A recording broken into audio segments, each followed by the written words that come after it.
আসসালামু আলাইকুম বন্ধুরা। আজকে তৈরি করলাম মজাদার চিংড়ি মাছের ভর্তা।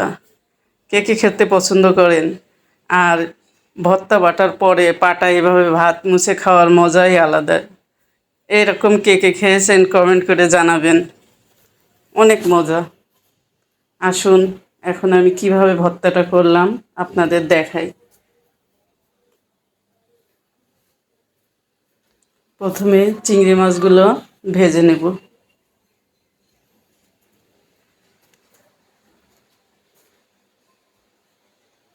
এর ভিতরে এখন দিয়ে দিলাম একটু সরিষার তেল। সরিষার তেল দিয়ে মাছটা সুন্দর করে ভেজে নেব, যেন কোনো কাঁচা গন্ধ না থাকে।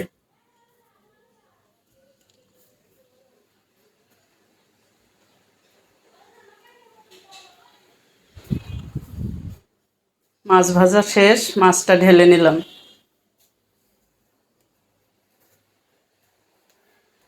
এখন সরিষার তেল দিয়ে দেব কড়াইয়ে। দিয়ে দিলাম সরিষার তেল। এর ভিতরে শুকনো মরিচ ভেজে নেব। যে যেমন খান ঝাল সে তেমন মরিচ ভেজে নেবেন।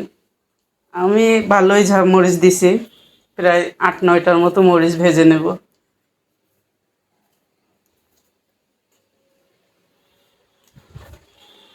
মরিচ ভাজা শেষ। এখন এই তেলের ভিতরেই পেঁয়াজ আর রসুনগুলো কেটে রাখছি, এগুলো ভেজে নেব।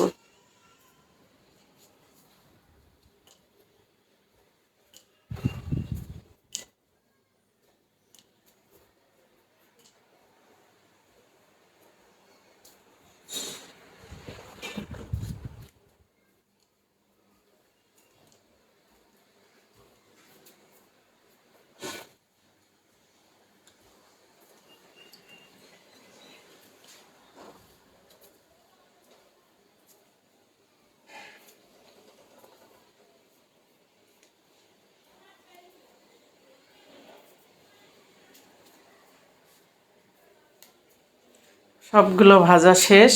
এখন আমি সুন্দর করে বেটে নেব পেঁয়াজ, রসুন, চিংড়ি মাছ, শুকনা মরিচ। যে ধনের পাতা খেতে চান তারা ধনে পাতাও দিতে পারেন। আজকে আমার বাসায় ধনে পাতা ছিল না, এই জন্য ধনে পাতাটা দেই নাই।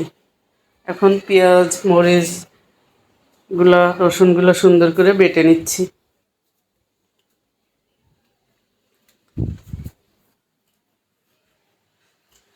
পেঁয়াজ, মরিচ, রসুন বাটা শেষ। এখন চিংড়ি মাছগুলো বেটে নেব।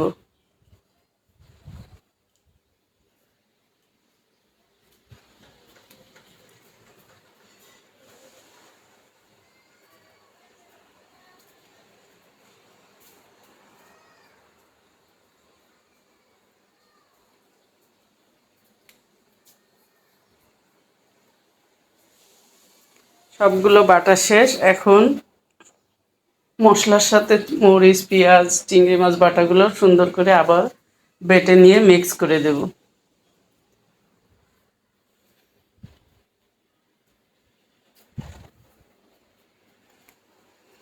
হয়ে গেল আমার মজাদার চিংড়ি মাছের ভর্তা।